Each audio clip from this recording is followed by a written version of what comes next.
Thank you for joining us today for this, your daily 180 Bible study. Thank you so much for being with us.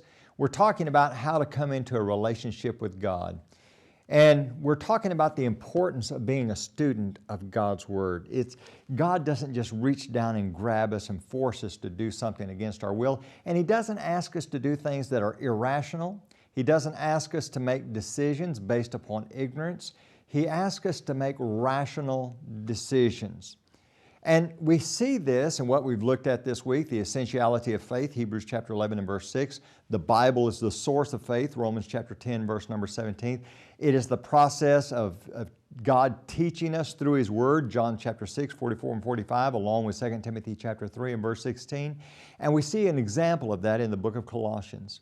Paul's talking to the people at Colossae, and he tells them about the process of them coming into a relationship with God.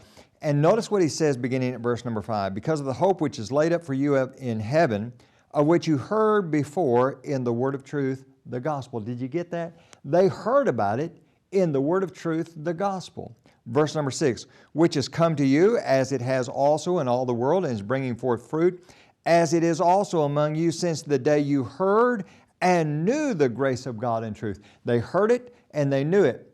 Another way to translate that word knew is the idea of understand. It is something that we must comprehend. It is not just a wild idea that we have, but it is the idea of something that is actually understandable. And then they go on, as also you learn from Epaphras, our dear fellow servant.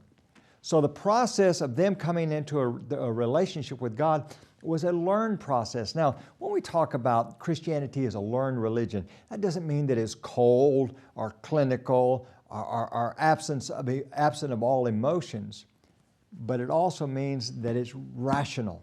It makes sense. The whole process of coming into a relationship with God is very reasonable. And it began for the people at Colossae through the process of hearing, through the process of understanding, and the process of learning. And let me tell you something. The process for you and the process for me is exactly the same today. Thank you for being with us today for this, your daily 180 Bible study.